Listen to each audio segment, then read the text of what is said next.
ஏன் படித்த பொண்ணா பார்க்குறாங்க? அது பிரச்சனை பண்ணாதா? பண்ணோம், பிரச்சனையை புரிஞ்சுக்கும், எவ்வளோதான். இந்த இந்த எல்லா ஆடியன்ஸ்கிட்டையும் ஒரு கேள்வி நிறைய நாளாக கேட்கணும்னு நினச்சேன், நீ கேட்குறேன். படித்த பொண்ணா வேணுங்கிறீங்கல்ல, சொல்கிறீங்களா இல்லையா? படித்த பொண்ணை எப்படி நிர்வாகம் பண்ணுறதுன்னு தெரியுதா? இப்போ யானை வேணாம் வந்துருச்சு வீட்டுக்கு, நிர்வாகம் பண்ண தெரியணுமே. படித்த பொண்ணு வந்துட்டா நிர்வாகம் பண்ணுங்க பார்ப்போம், முடியலையே. இப்போ என் வீட்டில் நான் இப்படி பேசுகிறேன்ல, இப்படி பேசுகிறேன், எங்கள் அண்ணன் சொல்லுவான், ஏய் என்ன சவுண்டு கொடுக்குற வீட்டில், அதெல்லாம் மேடையில் வச்சுக்கோ, தூத்துக்குடி போகிறல அங்கே பேசு, வீட்டுக்குள்ளலாம் பேசாது. ஆனால் என் வீட்டில் அப்படி சொல்ல மாட்டார். என் வீட்டில் என்ன தெரியுமா சொல்வார்? அவருக்கு படித்த பெண்ணை நிர்வகிக்க தெரியும். அவர் என்ன தெரியுமா சொல்வார்? மேடையில் எவ்வளோ நல்லா பேசுகிற, வீட்லேயும் அப்படியே பேசலாம். ஈகோ ஹர்ட் பண்ணக்கூடாதுங்க. படித்த பெண்ணினுடைய அதுக்கு மூளை, அது சிந்திக்கும். அது சிந்திக்கிற பெண்ணை எப்படி வழிபடுத்துறதுன்னு தெரியணும். இப்போ நான் வேலைக்கார மாட்டேன் சண்டை போடுறேன், சரியான சண்டை, அது கரெக்டாக 7 மணிக்கா போடுவேன். 7:30 மணிக்கு எனக்கு காலேஜ், நீயும் வேணாம் உன் வேலையும் வேணான்னு போயிடுச்சு. எங்கள் வீட்டில் வந்து கேட்டார், சண்டை போடுறதுக்கு உனக்கு இந்த டைம் கிடைச்சதா? இல்லைப்பா, பால் பாக்கெட் அப்படி வைக்க வேணான்னு சொல்கிறேன், நீ படித்தவ தானே, வேற ஒரு வாட்டி சொன்னா கேட்க மாட்டாளா? ஒரு மாசமா சொல்ற, மறுபடியும் அப்படி வைக்கிற, கரப்பாம்பூச்சி வருது. ஒரு வாட்டி சொன்னா புரிஞ்சிருச்சுன்னா அவ SIT காலேஜ்ல எல்லாம் ப்ரொஃபஸரா இருப்பா. அவ உங்ககிட்ட வேலைக்கு வர. இப்ப புரியுதா? ஒரு விஷயம் என்னங்கிறது புரிஞ்சுக்கிட்டீங்கன்னா உங்களை அறியாமலேயே உங்களுடைய விஷயங்களை மேலே மேலே எடுத்துக்கொண்டு போகலாம். இல்லை என்றால் அடிமையாகத்தான் இருக்க வேண்டும். ஏற்கனவே நமக்குள் ஞானம் பொத்தி கிடக்கிறது. பெண்ணிற்குள் ஞானத்தை வைத்தான் புவி பேணி வளர்த்திடும் ஈசன், மண்ணுக்குள் நல்ல மூடர் நல் மாதர் அறிவை கெடுத்தார் என்கிறார் பாரதியார். உள்ள இருக்குங்க ஞானம், நல்லா தெரிஞ்சுக்கோங்க. இந்த காதுக்கும் கண்ணுக்கும் இருக்கிற வித்தியாசம் என்ன தெரியுமா? கண் சென்று பற்றும், காதில் வந்து விழும். காதுக்கு மூடி கிடையாது, கண்ணுக்கு மூடி இருக்கு. கண்ணை எங்க பார்க்க கூடாதுன்னு நீ மூடிக்கலாம், காதை எப்படி மூட முடியும்? இன்னொரு விஷயம் சொல்றேன், இந்த வாயில ஏதாவது விஷம் போச்சுன்னு வச்சுக்கோங்க, முறிவு இருக்கு. இந்த காதுக்கு விஷம் போச்சுன்னா முறிவு கிடையாது. அதான் இயக்கங்களில் சேருகின்ற பொழுது ஜாகிரதையான இயக்கங்களில் சேருங்க. மூளைக்குள் விஷத்தை ஏற்றி விடுகிறார்கள். அந்த விஷத்திற்கு முறிவு இல்லை.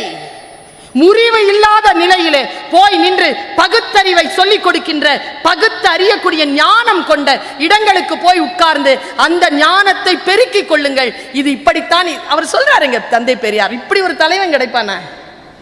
நீ வா, நான் சொல்றேங்கிறதுனால ஏத்துக்காத, புரிஞ்சிக்க, எதிர்த்து பேசு. ஒருவேளை உன் கருத்திலே உண்மை இருந்தால், அறம் இருந்தால், நான் என் கருத்தை மாற்றிக்கொள்கிறேன் என்று சொல்லக்கூடிய ஒரு தலைவர் தந்தை பெரியார். அந்த விஷயம் வரணும்னா உட்கார்ந்து அளவலாவ வேண்டும் என்றால் அந்த அளவலாவலிலே உங்களுக்கு எத்தனை ஞானம் இருக்கணும் பாருங்க. நீங்கள் நினைப்பது எல்லாம் நடந்து விடுவதில்லை. நாம் யாரை அறம் சார்ந்தவர்களாக நம்புகிறோமோ அவர்களே சில அறங்களை காப்பாற்றுவதற்காக நம்மை கொலை செய்வார்கள். இது அரசியலில், இது குடும்பங்களில், இது நிறுவனங்களில், இது சமூகத்தில் நடந்து கொண்டிருப்பதனால் தான் சொல்லுகிறேன், ஸ்டே அலர்ட். இப்ப பாருங்க, மகாபாரதத்துல ஒரு காட்சி, ஒருத்தனை கொலை பண்ணணும்னு முடிவு பண்ணிட்டாங்க. அவர் பெரிய குரு, துரோணர்னு பேர் அவருக்கு. முடிவு பண்ணிட்டான், கிருஷ்ண முடிவு பண்ணிட்டான் அவரை கொலை பண்ணணும்ட்டு. பீமனை காட்டி சொல்றான், டேய் அவன் பையனை பத்தி சொன்னானா அவன் சாவான், அவன் பையன் பேர்ல ஒரு யானை இருக்கு, அதை கொல்லுடான். அஸ்வத்தாமன் யானையை கொன்னான், யானை கீழே விழுந்தது, பீமன் கத்தினான். இது வியாசரில் இருக்கிறது. பீமன் கத்தினான், நான் அஸ்வத்தாமனை கொன்றேன் என்று கத்தின உடனே துரோணர் நம்பலைங்க. யார் பொய் சொல்ல மாட்டான் என்று நினைத்தாரோ அந்த தர்மனை பார்த்தான். அந்த தர்மன் சொன்னான், அஸ்வத்தாமன் எனும் யானை இறந்தான் என்று சொன்னான். காதில் கேட்டது, தர்மன் பொய் சொல்ல மாட்டான் என்றை நம்பிய துரோணர் அந்த நம்பிக்கையின் காரணமாக கொலை செய்யப்பட்டார். நீங்கள் பல விஷயங்களை புரிந்து கொள்வதற்கு சில நேரங்களில் சில மனிதர்கள் சொன்னால் அதனுடைய முன்னுரையை மட்டும் படிச்சு பாருங்க. ஜெயகாந்தன் சொல்வார், இப்படியெல்லாமா நடக்கிறது, இப்படியெல்லாம் நடக்கலாமா, இப்படியெல்லாம் நடக்க முடியுமா என்கின்ற அத்தனை கேள்விகளுக்கும் வாழ்க்கை ஆம் ஆம் என்று சொல்லியே நகர்கிறது. பாருங்க, ஒரு புத்தகம் சொல்கிறேன் நான். அந்த புத்தகம் வெனிஸ் நகர வியாபாரின்னு ஒரு புக்குங்க. வெனிஸ் இங்க இருக்குங்க, சின்ன சின்ன சின்ன சின்ன புத்தகங்கள் இருக்கும், போய் படிங்க. அதுல எனக்கு என் பையன் லா படிக்கிறான், கொஞ்சம் ஆர்குமெண்ட் அது இதுனா இப்போ கொஞ்சம் இன்ட்ரெஸ்ட் வந்திருக்கு. ஏன்னா அவன் கொஞ்சம் என்கிட்ட பேசுவான். அந்த விஷயத்தை பேசுகின்ற பொழுது, அதை புரிந்து கொள்கின்ற பொழுது, இது என்ன ரொம்ப எனக்கு மனசுல அப்படியே நெருடிச்சிங்க. அது ஷைலாக் அப்படிங்கிற ஒருத்தன், அவன் ஒரு யூதன். அவன் ஆண்டனி அப்படிங்கிற ஒருத்தனுக்கு, ஆண்டனியா அப்படிங்கிற ஒருத்தனுக்கு ஒரு காசு கொடுத்துருக்கான். காசு திரும்பி வரலன்னா 1/4 பவுண்டு சதையை அறுத்து எடுத்துருவேன்னு சொல்லியிருக்கான். இதுதான் டீல். என்ன பண்றது தெரியல அவனுக்கு. அந்த போர்ஷியான்னு ஒரு பொண்ணுங்க, அவ போய் ஒரு வாதாடுறா பாருங்க. நான் அதை படிச்சு யோசிச்சேன், சூப்பர்ல அப்படின்ட்டு. அவ சொல்றா, சதை தானே கேட்ட, ரத்தம் ஒரு சொட்டு வரக்கூடாது அப்படின்னாங்க. அப்புறமா சொல்றாங்க அவ ஒரு விஷயம், 1/2 பவுண்டு நல்ல 1 மில்லிகிராம் கூட கூடாம எடுன்ற முடியாதுல்ல. ஒரு லா படிச்சு இருந்துச்சுன்னா, நான் அதுதான் சொல்றேன், பேசிக்கா நாம் தெரிந்து கொள்ள வேண்டியது வரலாறு, பண்பாடு, அரசியல், இலக்கியம் தெரிந்து கொள்ளுங்க. எல்லாம் மேல இருக்கிறவன் பார்த்துப்பான்னு விட்டுறாதீங்க. எல்லாம் அவன் பார்த்துப்பான், எல்லாம் அவருங்க பார்த்துப்பான். மெம்பர் ஆஃப் பார்லிமெண்ட் பார்த்துக்குவாங்க, மாவட்ட ஆட்சியர் பார்த்துக்குவாங்க, எல்லாம் அமைச்சர் பார்த்துக்குவாங்க, எல்லாம் பேராசிரியர் பார்த்துக்குவாங்க, பேச்சாளர்லாம் இருக்கலாம், அவங்களாம் சிந்திக்கிட்டோம், நமக்காக கிடையாது. உடல், உறக்கம், கழிவு, சிந்தனை நீங்கள் தான் செய்ய வேண்டும். நான் எப்பவுமே சொல்றேன், சிந்தித்துக் கொண்டே இருங்கள் என் தோழமைகளே. எனக்கு தெரிந்து இந்த இந்திய திருநாட்டில் தமிழ்நாடு மட்டும்தான் மக்களை சிந்திக்க வைக்கக்கூடிய சூழ்நிலையில் முன்னால் நின்று கொண்டிருக்கிறது என்பதனை என்னால் சொல்லிவிட முடியும். மற்ற அரசுகள் மக்கள் சிந்தித்து விடக்கூடாது என்பதிலே தெளிவாக இருக்கிறார்கள். சிந்திச்சுட்டானா பிரச்சனை வந்துரும்ல. சிந்திக்க வேண்டும் என்கின்ற ஒரு ஆற்றலை தரக்கூடிய ஒரு வாய்ப்பு வருகின்ற பொழுது அந்த வாய்ப்பை எப்படி பயன்படுத்திக் கொள்வது? நான் காலையில் ஏதோ ஒரு ஃபேஸ்புக்கில் ஏதோ ஒன்று இருந்ததா சொன்னாங்கல்ல, ஒரு விஷயம் நான் சொன்னேனே, கவனம் சிதறினால் அப்படின்னா என்னன்னு தெரியுமா? ஏன் படிக்கணும் தெரியுமா? படிக்கிற தியானம் வருகின்றவர்களுக்கு கவனம் சிதறாது.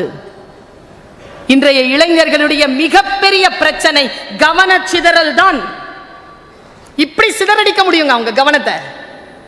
ஒன்றும் இல்லை, இப்போ நான் பேசிட்டு இருக்கிறேன்னு வச்சுக்கோங்க, யாராவது ஒரு தம்பியை இல்லைன்னா ஒரு பாப்பாவை கூப்பிட்டு மேடையில் இருக்கக்கூடிய அந்த அந்த ஒரு விஷயத்தை எடுத்துட்டு இப்படி போக சொல்லுங்களேன். இங்கே வைத்தால நான் கத்திட்டு இருக்கிறதுலாம் ஒரு மேட்டராகவே இருக்காது. அவளையே பார்த்து கவனம் இப்படி சிதறுதுங்க. நான் கிளாஸ் நடத்திட்டு இருப்பேன், ஸ்டாண்டிங் இன்ஸ்ட்ரக்ஷன் என்ன தெரியுமா? லேட்டாக வந்தால் அமைதியாக போய் பின்னால் உட்காந்துருந்தோம். இந்த எக்ஸ்கியூஸ் மீ மிஸ், அப்படியா, ஏமா லேட்டு, பஸ்ஸு லேட் ஆயிடுச்சு மிஸ், இதெல்லாம் சொல்கிறதுக்குள்ள தாவுத்தியும் தூரம் 45 நிமிஷம் போயிடும். அமைதியாக போய் பின்னால் உட்காந்துரும். ஆனால் கூட படிப்பிச்சுட்டு இருக்கிற பிள்ளைகள், அந்த பிள்ளைகள் என்னை கவனித்துக் கொண்டிருக்கிறார்கள் என்று நான் நம்புவதே கிடையாது, எப்பவுமே நம்புறது கிடையாது. ஒரு அடாலசன்ட் வயசுல பிள்ளை இருக்கா இங்க யாருக்காவது? நல்லா தெரிஞ்சுக்கோங்க, உங்க பிள்ளைலாம் நீங்க பேசுறதெல்லாம் நம்பல, கேட்கவே இல்லை. அது 17லேருந்து 19 வயசு பிள்ளைகளுக்கு பாடம் நடத்துறேன்னா அதுங்களுக்கு ஒரு ஒரு ஒரு சூட்சுமம் இருக்கு. அதை சொல்லிடவா? சொல்லி கொடுத்தா முன்னால் இருக்கிற ஆளை கிரிமினலாவே பார்ப்பீங்களே. என்ன சொல்லி கொடுத்துட்றேன். ஒரு அம்மா, இங்க பாருடா, கரெக்டா போ, வண்டியை ஸ்லோவாக 40ல் மட்டும்தான் ஓட்டணும், அப்பா வர்றதுக்குள்ளே 6 மணிக்கு வந்துரு, அண்ணன் வீட்டுக்கு போக வேண்டியிருக்குது, அங்கே பாப்பாவுக்கு பொண்ணு பார்க்க வராங்களாம், நீ வந்துரு, வரும்போது அங்கே ஸ்வீட் கடையில் சொல்லியிருக்கு, அதெல்லாம் வாங்கிட்டு வா, சொல்கிறது கீழே, கையில் 500 ரூபா தான் வச்சு, இதெல்லாம் பேசும் அம்மா. சரிம்மா சரிம்மா, ஓகேம்மா ஓகே அப்படின்னும். இப்போ நான் கிளாஸில் திருவள்ளுவர் திருக்குறளை இயற்றினார். 1330 குறட்பாக்கள், 3 பகுதிகளாக அது பிரிக்கப்பட்டிருக்கு. உங்களுக்கு அறத்துப்பாலில் இந்த பகுதி நான் பேசிட்டு இருக்கேன். எல்லாம் பிள்ளைங்களை பாருங்களேன், இப்படிதான் உட்காந்துருக்கோம். நம்புறீங்களா அதுங்க நம்மளை கேட்குதுன்னு? அதுங்க எப்படி தெரியுமா காதில் விழும்? இப்போ அம்மா சொல்கிறாங்க, ஆறு பெருக்கிற சரபர ஆறு பெருக்கரா கர பெருக்கரா கரபரா ஆறு பெருக்கர் கரவரா அரபெருக்குற பாரு பரபரா ஒரு குறுக்கு காரக்கரு மார்க்கிறா ஆறு பெருக்கிற பரபருக்கிறபரா. இப்படிதான் அவனுக்கு காதல விழும். இங்க திருக்குறள் சால பிளக்கர் சிரிக்கர் பரக்கா சர்பர்கரக்கா சரக்கா தொரப்பரக்கரி சிரிப்பரா. எல்லாம் நம்மளை கவனிக்கிற மாதிரி இருக்கா, ஆனால் ஒன்றும் கவனிக்காது. புரிஞ்சான் தான் சொல்லுவார். சில பேருக்கு தூக்கம் வரலாம், புக் எடுத்த உடனே தூக்கம் வரும். 4 பேர், சில பேருக்கு டோஸ் ஸ்லீப்பிங் டோஸ், சில பேருக்கு 10-15 மாத்திரைக்கு மேலே யாராலையும் தாங்க முடியாது, டீப் ஸ்லீப்பில் போயிடுவாங்க.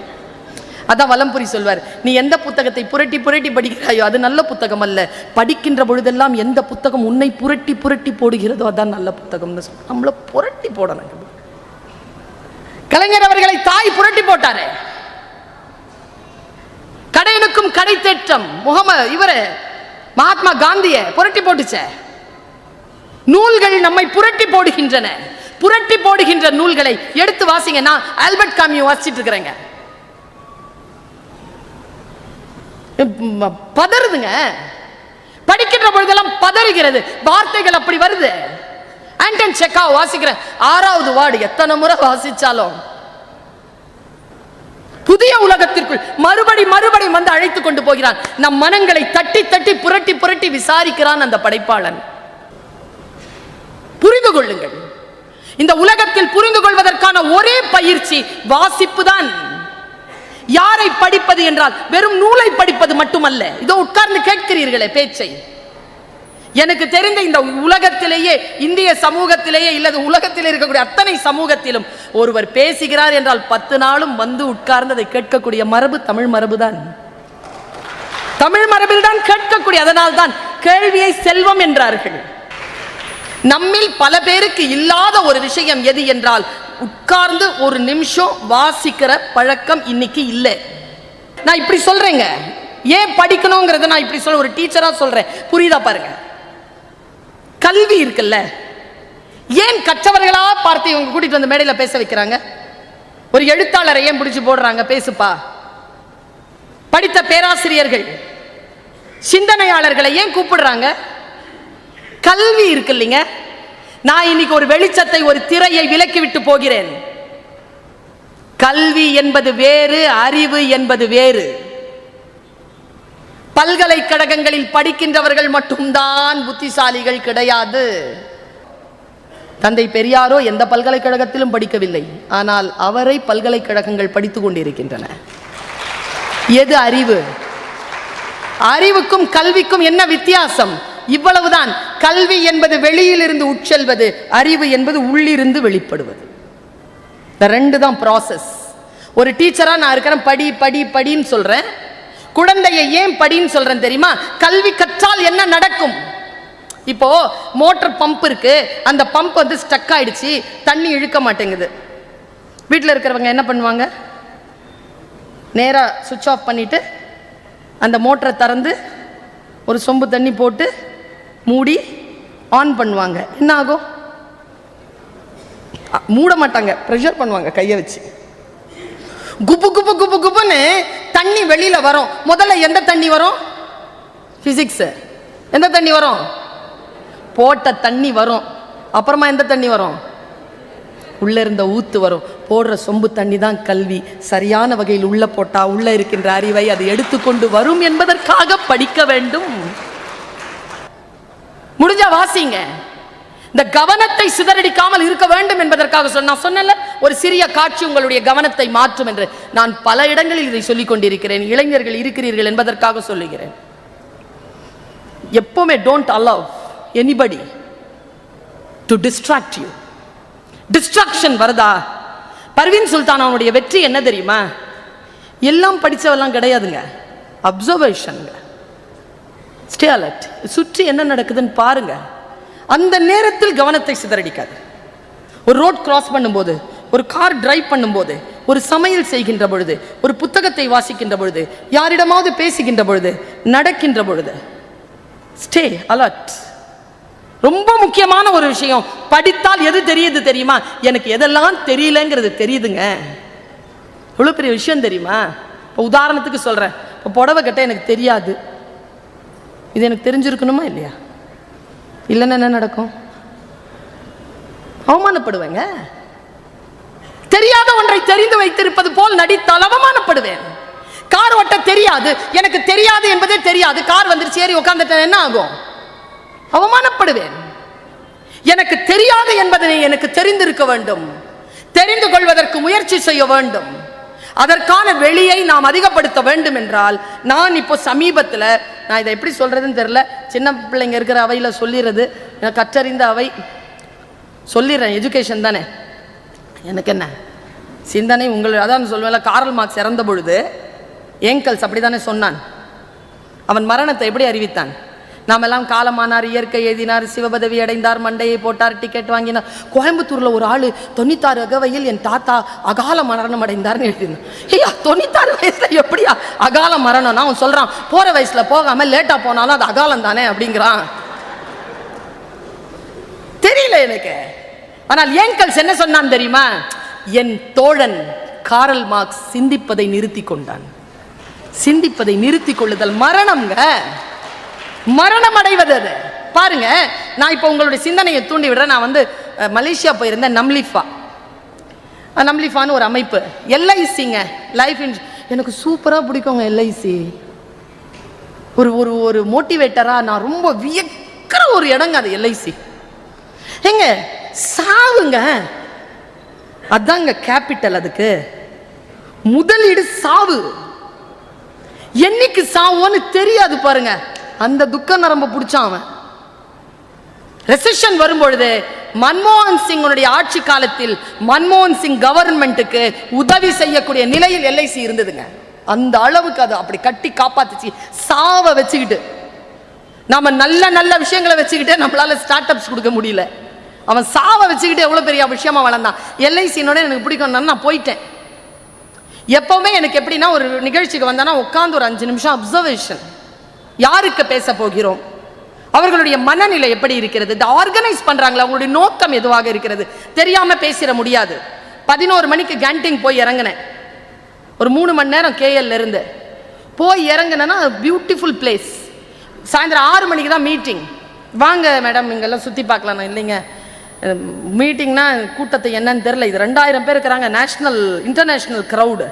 எனக்கு பல்ஸ் தெரியணும், இல்லைன்னா பேச முடியாதுன்னு சொல்லிட்டு முன்னால் உட்காந்து கேட்டேங்க. நான் இதை சொல்லிடுறேன், யூடியூப்ல சில நேரங்கள் நான் பேசுவதை போட்டிருப்பார்கள். இந்த கருத்தை யாரேனும் கேட்டிருந்தால் நினைவுபடுத்திக் கொள்ளுங்கள், கேட்காதவர்கள் தெரிந்து கொள்ளுங்கள். பாருங்க, நான் நேராக வந்து முன்னால் உட்கார்றேன். ஒரு ஆள் மார்க்கெட்டிங் நடத்துறார். மாட்டா இருந்தார் அந்த ஆள், தொப்பையே இல்லை.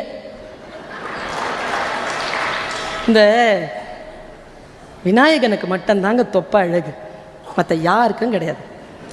ஸ்மார்ட்டாக வந்தார், வந்து நின்று சூப்பராக பேசினார். மார்க்கெட்டிங் நல்லா தெரிஞ்சுக்கோங்க. ஸ்பீக்கராக வரணும்னு நினைக்கிறீங்களா? ஆரோக்கியமான உடல், முகப்பொலிவு, சொல்லில் தூய்மை, eye contact, content, voice modulation எல்லாம் சரியா இருக்கணும். பெரிய அளவரலாம்.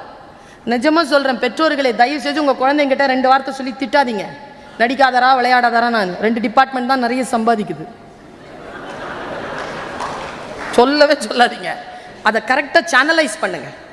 ஏங்க என் வேலைக்காரமா சொல்லிச்சு என்கிட்ட, என் பொண்ணு ஓவரா வாயாடுறா, அவளை உங்களை மாதிரி பேச்சாளர் ஆக்கிடலான்னு பார்க்குறேன்னு. வாயாடினாலாம் பேச்சாளர் ஆக முடியாது, வாதாடணும், அப்போதான் பேச்சாளர் ஆகலாம். 2த்துக்கும் வித்தியாசம் இருக்கு. இந்த ரூட்ல வளரணும்னு முடிவு பண்ணிட்டா வளர்ந்துடலாங்க. அதற்கான எஜுகேஷன், அதற்கான வாசிப்பு, அதற்கான படிப்பு, அதற்கான வாழ்க்கையில் நீங்கள் கொடுக்கின்ற அந்த தியானம்.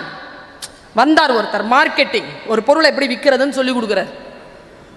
பாலிசி தானே விற்க போறாங்க, வேற என்ன விற்க போறாங்க? ஆச்சரியங்க, அது ஒண்ணுமே விற்கிறது இல்லைங்க மேடம், எல்லாம் வித்துறாங்க மேடம்.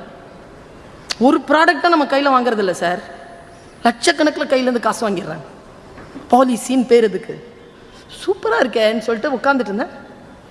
திடீர்னு இந்த மாதிரி பெரிய ஒரு ஸ்க்ரீன், அதில் ஒரு சின்ன காட்சி போட்டு காட்டினாங்க. என் வாழ்க்கை மாற்றிய காட்சி உங்களுக்கு நான் கடத்தி விட்டு போகிறேன். ஒரு காட்டுவாசிங்க, காட்டுவாசினா காட்டில் இருக்கிற ஒரு ஆள், ஒரு பேண்ட் போட்டிருக்காரு, அப்படியே ஸ்ட்ரிங்கான ஒரு ஷர்ட்டு, வழுக்க தலை, இத்தினுண்டு தான் இருக்காரு. ரொம்ப முகமெல்லாம் அப்படி கடுமையாக இருக்கு. அப்படி நடந்து வந்தார். இந்த ஃபோன் அப்படி கரெக்டாக வச்சார், ரப்பர் செருப்பு போட்டார், நேராக வந்தார். இதுதான் காட்சி, பெருசாக தெரியுது, ஃபோக்கஸ்டாக தெரியுது. சர சர சர சரன்னாருங்க. அங்கிருந்து ஒரு பாம்பு வந்துச்சுங்க. பாம்பு நல்ல பெரிய பாம்புங்க. 12 அடி இருக்கும், 12 அடி பெரிய பாம்பு.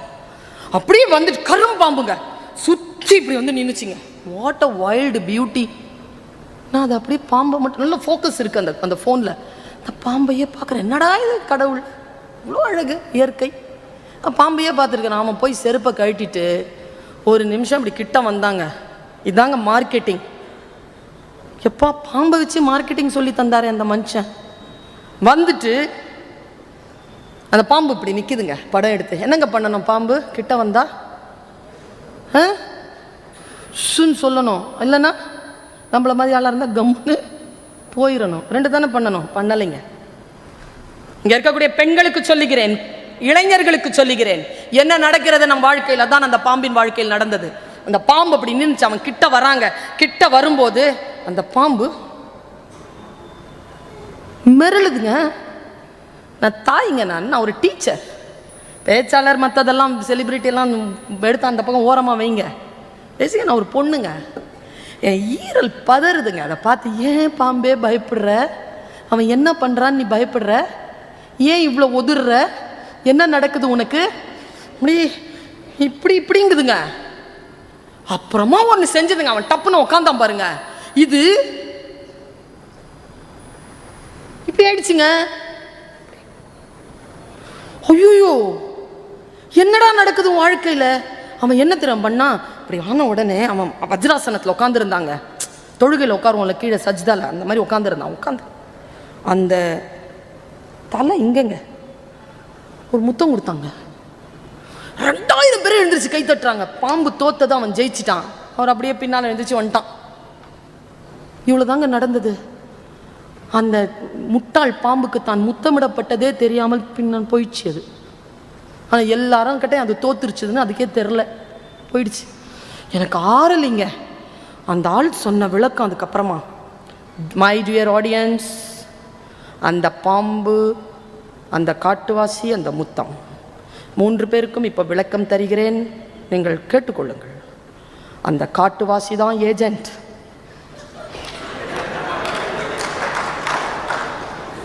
அந்த பாம்பு தான் கிளைண்ட். கொடுக்கப்பட்ட முத்தம் தான் விற்கப்பட்ட பாலிசின்ட்டாங்க அவன். நான் நொந்து போய் யோ ஆர்லிங்க எனக்கு. அவன் கிட்ட போய் சொன்னேன், எப்பா அந்த பென் டிரைவை கொஞ்சம், இங்கிலீஷில் பேசினேன், அந்த பென் டிரைவை கொஞ்சம் கொடு, நான் கொஞ்சம் பார்த்துட்டு என்னமோன்னு நடந்திருக்கேங்க, ஏதாவது எனக்கு தெரியுதான்னு பார்த்துக்கிறேன்னு சொல்லிட்டு வந்தேன். வீட்டுக்கு ரூமுக்கு வந்து லேப்டாப் திறந்து அதை போட்டு பார்த்தா என்ன நடந்திருக்கு தெரியுமா? நான் எல்லாருக்கிட்டையும் சொல்கிறேன், ஏன் படிக்கணும்னு member of parliament of Thoothukudi ஏன் எனக்கு சொன்னாங்க, ஏன் படிக்கணும்னு சொல்லு பருவின்னு சொன்னாங்க தெரியுமா? நமக்கு முன்னால் நடக்கக்கூடிய விஷயங்கள் என்ன என்று தெரிந்து கொள்கின்ற பொழுது நாம் ஏமாறாமல், நம்முடைய வாழ்க்கை பறிபோகாமல், நாம் ஏமாற்றப்படாமல் சுயமரியாதையுடன் வாழ வேண்டும் என்றால் மொழியை, சூழலை தெரிந்து கொள்வதற்கான மனப்பயிற்சி, புத்தக பயிற்சி தான் படிப்பு. என்ன நடந்தது தெரியுமா? அது யாருமே கவனிக்கல. நான் சொல்றேன் பாருங்க, பார்க்கிறது வேற, நாம எல்லாரும் பார்க்கிறோம், படிப்பாளி தான் கவனிக்கிறான். படிங்கிறது என்னங்க? படிங்க, அடுத்தடுத்த ஸ்டெப் உங்களை ஏத்திக்கிட்டே போங்க. ஃபர்ஸ்ட் ஸ்டாண்டர்ட்ல இருந்து ப்ரமோஷன், செகண்ட் ஸ்டாண்டர்டே சொல் புரியும் உங்களுக்கு, செகண்ட்ல இருந்து தேர்ட் சொல் புரியும், தேர்ட்ல இருந்து ஃபோர்த் சொல் புரியும். சொல் புரியறது தானே உங்க எல்லாருக்கும் சொல்லி கொடுக்கிறேன். ரிசல்ட் இல்லைங்க கல்வி, ப்ராசஸ் தாங்க கல்வி. Enjoy the process. பயணத்தை அனுபவிங்கள். நேர ரூமுக்கு போய் போட்டு பார்த்தேன், என்னடா பண்ண நீ அந்த பாம்பை? காட்டு பாம்பு தானே அது. என்ன ஆச்சு? என்ன தெரியுமா நடந்திருக்கு? அவன் வர்றான்ல, இந்த 2 விரலை ஆட்டிக்கிட்டே வராங்க. அவன் வேற ஒன்றும் செய்யல. இந்த பாம்பு அந்த விரலை மட்டும் பார்க்குதுங்க, இப்படி மாற்றி மாற்றி. டப்புன்னு உட்காந்துட்டு கையை இப்படி அசைக்க ஆரம்பிச்சாங்க மெலிசா. என் மண்ண மாதிரி வேகமாக கூட அசைக்கல, பாம்பு இல்லை அது, ரொம்ப மெதுவாக அசைக்கிறான். அந்த மெதுவான அசைம்பு அது இப்படி பார்க்குதுங்க. அதுக்குள்ளே முத்தம் கொடுத்துட்டு போயிட்டான். இவ்வளோதாங்க மேட்டர். நம் கவனத்தை வேறு பக்கம் திருப்பி அவர்கள் நம்மை ஜெயித்து விட்டதாக உலகத்திற்கு அறிவிப்பு தந்து கொண்டிருக்கிறார்கள். நம் கவனத்தை நாம் திருப்பாமல் ஒரே நிலையில் நம்முடைய தியானத்தை வைத்திருந்தால் இந்த உலகம் நம்மை ஜெயித்ததாக அறிவிப்பு செய்யாது. முக்கியமாக பொம்பளை பிள்ளைங்க.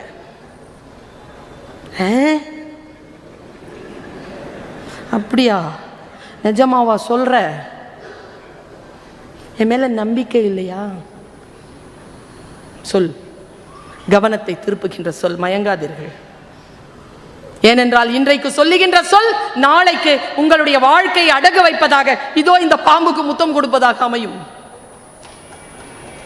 உங்களுடைய கவனம் சிதறடிக்காமல் இருக்கப்பட வேண்டும் என்றால் நீங்கள் அடிப்படையில் சில வாசிப்புகளை செய்ய வேண்டும். ஒருத்தன் பேசுறாங்க, நீ எப்படி இப்படி பணக்காரனானேன்னு, ஒரு சீன கதை. நீ எப்படி இப்படி பணக்காரன? அவன் ஒரு வார்த்தை சொன்ன, நான் திருடினேன், பணக்காரனானேன். அவனும் போய் திருடிட்டான். அவன் போய் ஜெயிலில் மாட்டிக்கிட்டான். ஜெயிலில், இது ஒரு கதை. ஜெயிலில் மாட்டிக்கிட்டவன் மறுபடியும் ஜெயிலேருந்து ரிலீஸ் ஆகி சொன்னான், நீ திருடின மாட்டிக்காம இருக்கிற எப்படின்னா, நீ யார்கிட்ட இருந்து திருடினன்னு கேட்டேன். நான் செல்வந்தர்கள் கிட்ட இருந்து திருடினேன், நான் மழையிடம் இருந்து திருடினேன், நான் மண்ணை வளப்படுத்துவதற்காக அதனுடைய வளத்தை எடுத்தேன், என் வளம் அப்படிப்பட்ட திருட்டாக இருந்தது, உன் வளம் மனிதர்களிடம் இருந்து திருடுபட்டது என்று சீன கதை இப்படி சொல்கிறது.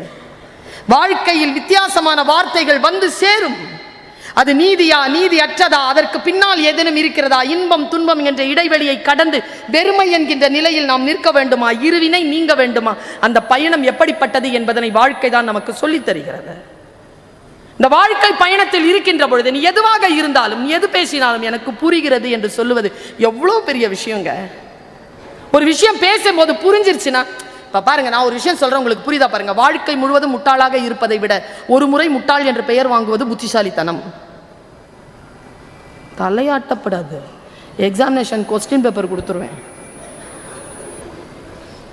வாழ்க்கை முழுவதும் முட்டாளாக இருப்பதை விட ஒரு முறை முட்டாள் என்ற பெயர் வாங்குவது புத்திசாலித்தனம். புரிஞ்சுதா மேடம்? தோண்டி எடுத்தாலும் புரியாதுங்க. இப்போ மைக்கு, நான் எப்பவுமே சொல்றது மைக்கு எனக்கு தெரியாது. நான் அக்கா கிட்ட சொல்லிட்டேன் இன்னைக்கு. எங்கள் அக்கா தலையில் கை வச்சுட்டு உட்காந்து, உன்னையும் பெரிய படிப்பாளின்னு சொல்லிட்டு கூப்பிட்டேனே பருவீன், மைக் நான் தெரியாதா உனக்கு? அடி முட்டாள் பெண்ணே, மைக் என்றால் எலக்ட்ரான் புரோட்டான் குரோட்டான் அதை சொல்லி கொடுத்தாங்க. இப்போ கற்றுக்கிட்டேன். வாழ்க்கை முழுவதும் மைக் என்றால் என்ன என்று தெரிந்து கொள்ளாமல் முட்டாளாக இருப்பதை விட ஒரு முறை முட்டாள் என்று பெயர் வாங்கி கொண்டு மைக் என்றால் என்ன என்று தெரிந்து கொள்வது புத்திசாலித்தனம். அவமானப்படாதீர்கள். கல்வி கற்பதற்கு அவமானம் ஒரு தடை அல்ல. அவமானப்படுத்தட்டுமே, நான் அவமானப்படாம வந்திருப்பேனா? அக்காவை கேளுங்க, மாண்புமிகு அமைச்சரை கேளுங்க. ஒரு விஷயத்தை எழுதி வச்சுக்கோங்க. நீங்க இவங்க அமைச்சராகவும் மெம்பர் ஆஃப் பார்லிமெண்ட் ஆகும், நான் வந்து ஒரு பேச்சாளராகவும் ஒரு பேராசிரியராகவும் இருக்கிறேன். இந்த இவங்கெல்லாம் ஒரு கட்சியில் மெம்பராக இருக்கிறாங்க அல்லது வாசிப்பாளராக இருக்கிறாங்க, ஒரு கம்பெனியில் வேலை செய்கிறாங்க, அரசாங்கத்தில் வேலை செய்கிறாங்கன்னா ஆண்களுக்கும் பெண்களுக்குமான வித்தியாசம் என்ன தெரியுமா? ஆண்களுக்கு ஒரு 30 வருஷம் 40 வருஷம் உழைப்பு. நாங்கள் இங்கே நிற்கிறதுக்கும் அங்கே உட்கார்றதுக்கும் 1000 ஆண்டு கால போராட்டம் இருக்கு. அந்த 1000 ஆண்டு கால போராட்டத்தை மீறி வந்திருப்பவர்கள் நாம. அதனால் தான் சொல்லுகிறேன், இந்த இனம் 1000 ஆண்டு போராட்டத்திற்கு பிறகு வந்துட்டோம்ல, கீழே போகக்கூடாது. கீழே போகக்கூடாது. முடிந்த அளவு கீழே போகாமல் இருப்பதற்கான அந்த சூழலை ஏற்படுத்துவதற்கு எங்க சின்ன சின்ன பாடல்கள், சின்ன சின்ன விஷயங்கள், டெய்லி மேகசின், ஒரு நியூஸ் பார்க்கிறது, ஒரு சொல்லை புரிந்து கொள்வது, ஒரு சென்டென்ஸ் இருக்கு, அந்த சென்டென்ஸை புரிஞ்சுக்கிறது. இன்னைக்கு இருக்கிற நான் மொழி ஆசிரியை, நான் ஒரு குற்றச்சாட்டை வைக்கிறேன் இந்த சமூகத்தின் மீது. இன்றைய இளைஞர்களுக்கு ஒரு பேங்க் செலான் கூட நிரப்ப தெரியாதுங்க. தமிழோ ஆங்கிலமோ பிழை இல்லாமல் பேச தெரியலைங்க. நான் இந்த குற்றச்சாட்டை வைக்கிறேன். இன்னும் பெரிய விஷயம் என்ன தெரியுமா? குழந்தைங்களை வச்சிருக்கிற பெற்றோர்கள், இப்போ குழந்தைய கூட்டிட்டு வாங்கல, பாப்பா உன் பேர் என்ன? அஸ்வினி. உங்ககிட்டயா கேட்டேன்? அவகிட்ட தானே கேட்குறேன். பாப்பா எங்கே படிக்கிற? இந்த ஸ்கூலில் எல்கேஜி படிக்கிறான். உனக்கு என்ன பாப்பா பிடிக்கும்? அவளுக்கு சாக்லேட்னா ரொம்ப பிடிக்கும். இல்லை நீயே சொல்லிடுவியா? +2 முடிச்சுட்டு ஃபர்ஸ்ட் இயர் ஜாயின் பண்ண வரும்போது கூட செலான கூட நிரப்புறது இல்லை பிள்ளைங்க. அவரே நிரப்புவார். விட்டு அவரே உட்காந்து எக்ஸாமினேஷனும் எழுதி அவரே பட்டம் வாங்கிட்டு போயிடுவார். குழந்தைகளை சிந்திக்கவே விடுவதில்லை.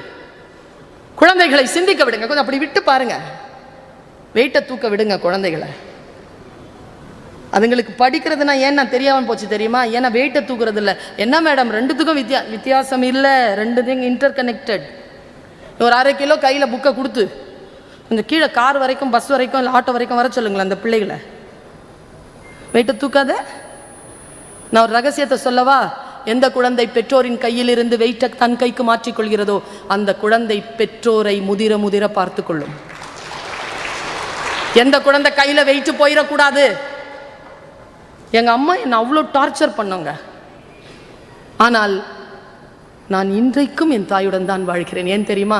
நான் இப்படி இருப்பதற்கு காரணம் அவர்களை நான் டார்ச்சர் என்று நினைத்த எதுவும் இல்லை. எனக்கு அவர்கள் வாழ்க்கையை சொல்லி தந்திருக்கிறார்கள்.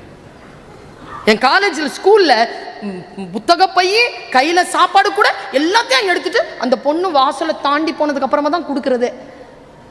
ஏன் இங்கிருந்து கொடுத்து தாண்டி போட்டுமே எலும்பு முறிஞ்சிருமா?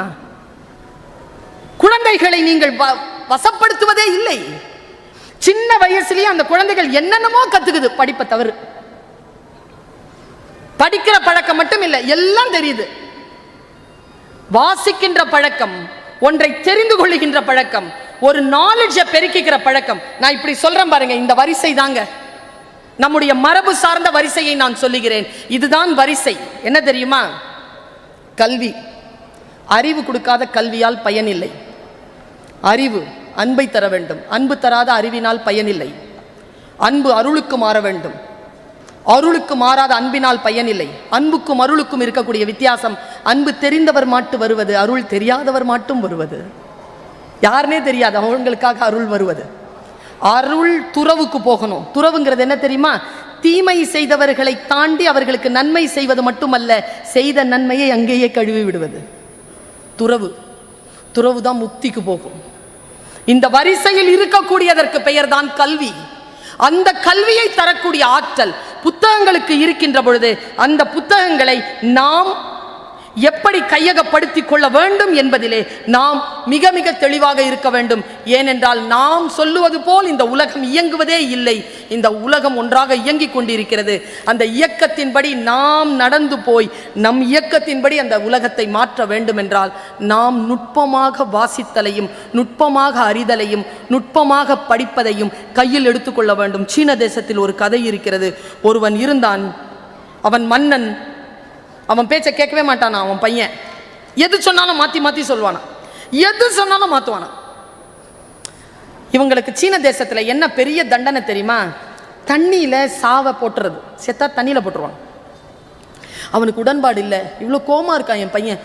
தண்ணியில் அவன் போட்டுற போகிறானேன்ற பயத்தில் தன் பையனை கூப்பிட்டு, டேய் நான் செத்தா என்னை தண்ணியில் போட்டுடுறான்னு. ஏன்னா சொல்கிறத எப்போவுமே மாற்றி தானே செய்வான்றதுனால சொல்லிட்டு செத்துட்டார். அந்த பையன் யோசித்தான், வாழ்க்கை முழுக்க எங்கள் அப்பா பேச்சை நான் கேட்டதே இல்லை, இப்போ கேட்போன்னு முடிவு பண்ணி தண்ணியில் போட்டான். வாழ்க்கை நாம் விரும்புவது போல் எப்பொழுதும் நம்முடைய அசம்ஷன், நம்முடைய புரிதலை போல் எப்பொழுதும் இருப்பது இல்லை. இந்த வெளியை அதிகப்படுத்திக் கொள்ள வேண்டும். நான் இப்படி சொல்லி நிறைவு செய்கிறேன். எனக்கு ரொம்ப பிடிச்சமான ஒரு ஸ்போர்ட்ஸ் கேர்ள், என் வயதில் இருக்கக்கூடிய எல்லோருக்கும் பிடிக்கும். அவளைத்தான். டென்னிஸில் யாரை பிடிக்கும் எல்லாருக்கும்? Steffi graph. அவளுக்கு எதிராக ஒருத்தி ஆடுவா. அவள் ரஷ்யன். மார்டின் நவரட்னலோவா. அவளை யாருக்குமே பிடிக்காது. ஏன்னா அதில் இருக்க சூழ்ச்சி. அவள் அழகாக இருப்பாள். ஸ்டெஃபி பயங்கர அழகாக இருப்பாள். இவர் சுமாராக தான் இருப்பாள்.